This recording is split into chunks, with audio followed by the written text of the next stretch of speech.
کے مقصد کیا ہیں؟ یہ بڑا ضروری اور اہم کویسچن بھی ہے اور اس کا جواب بھی ہونا چاہیے. یاد رکھیے سب سے پہلے تو یہ اس کا مقصد یہ ہے کہ یہ اللہ کا حکم ہے, اللہ کی طرف سے فریضہ ہے بندوں کے اوپر, اور وہ کیٹاگری ہے بندوں کی, صاحب استطاعت ہوں, صحت والے ہوں, ایمان والے ہوں, بالغ ہوں, سلیم العقل ہوں. مجنوں کے اوپر بھی حج نہیں ہے, جب جنون ختم ہو جائے تو پھر وہ شرائط پائی جائیں تو ہوگا. تو یہ ساری شرائط ایام حج میں پائی جانی چاہیے, تو پھر اس کے اوپر حج ہے, فرض ہے. تو سب سے پہلا حج کا مقصد یہ ہے کہ یہ اللہ کا حکم ہے اور اس کو پورا کرنا چاہیے.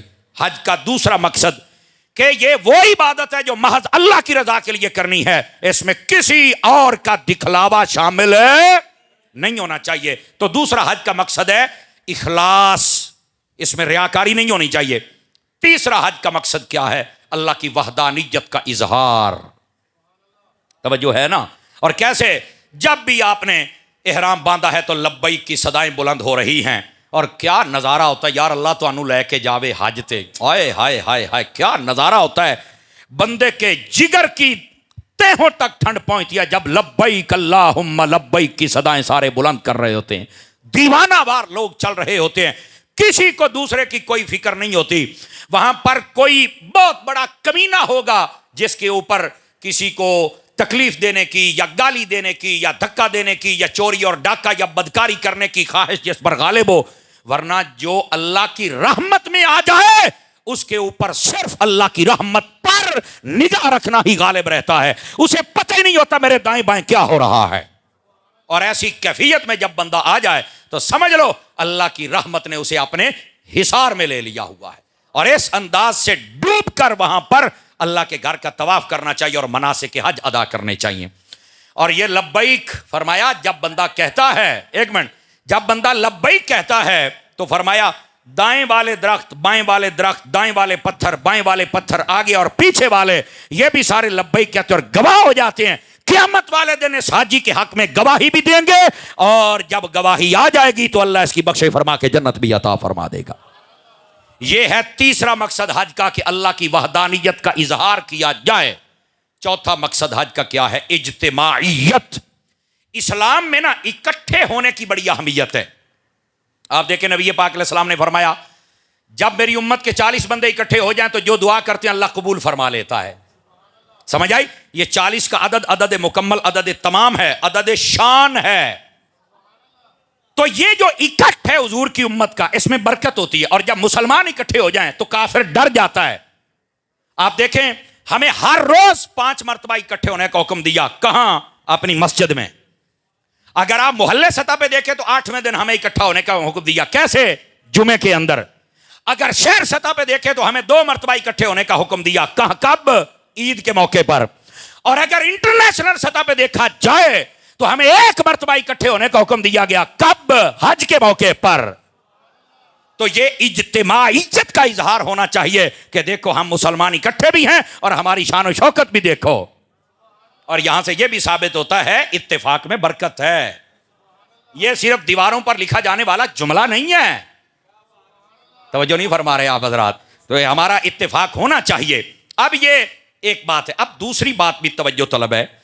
یہ جو اکٹھا ہونا ہے, اس اکٹھے ہونے کے بعد حج کا ایک 5واں مقصد بھی ہے کہ یہ اتنے اکٹھے ہوئے ہیں, کیا یہ آئیں گے ویسے چلے جائیں گے؟ نہیں.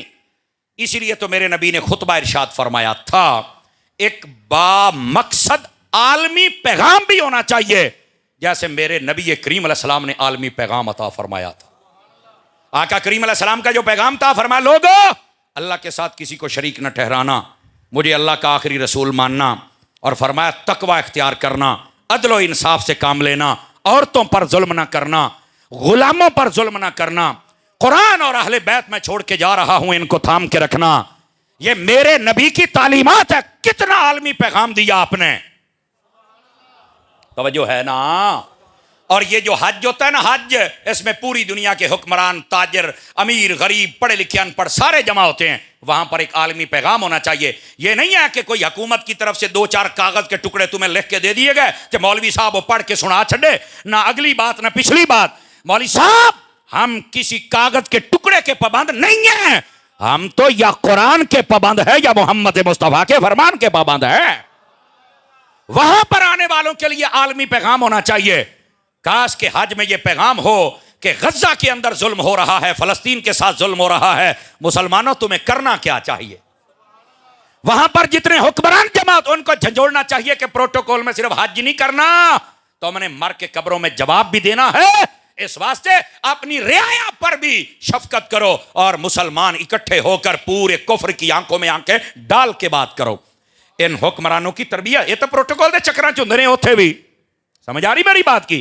اور جتنے تاجر ہیں ان کو بتانا چاہیے، تاجروں ملاوٹ کے سودے نہ بیچو، جھوٹ بول کے سودا نہ بیچو، قسمیں اٹھا کے نہ بیچو، یہ ان کی تربیت ہونی چاہیے وہاں پر۔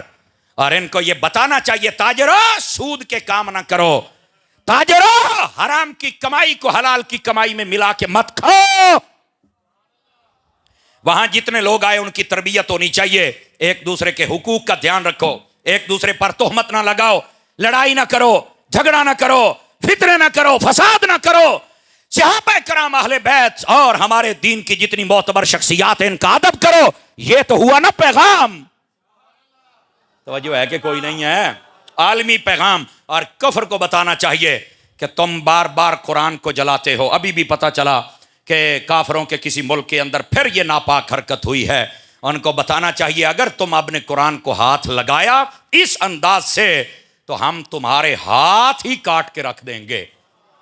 ان کو کوئی ایسا عالمی پیغام دینا چاہیے۔ وہ نہیں مولوی جیلے بول دینے تو کہتے ہیں کٹ دیاں گے تو ٹک دیاں گے تو وڑ دیاں گے، ہیں یہ تو سختی کرتے ہیں۔ تو میں کہ پیار کر کے تو پھر مزہ لیا نہیں لیا، حیا کرنا چاہیے۔ ہم یہ عالمی پیغام یہ حج کے مقصدوں میں سے ایک مقصد ہے، اور کاش کہ یہ کوئی پیغام دینے والا ہو جائے، ابھی جاندار پیغام نہیں مل رہا۔ اور آخری بات، یہ جتنا بھی حج ہے نا اگر دیکھا جائے تو یہ بظاہر تکلیفیں اور مشکلات ہوتی ہیں، ان سب کو برداشت کر کے رب کو راضی کرنا یہ بھی ایک مقصد ہوتا ہے، اور اشارہ یہ ہوتا ہے زندگی میں قدم قدم پر مشکل آئے گی پر برداشت کرنی ہے۔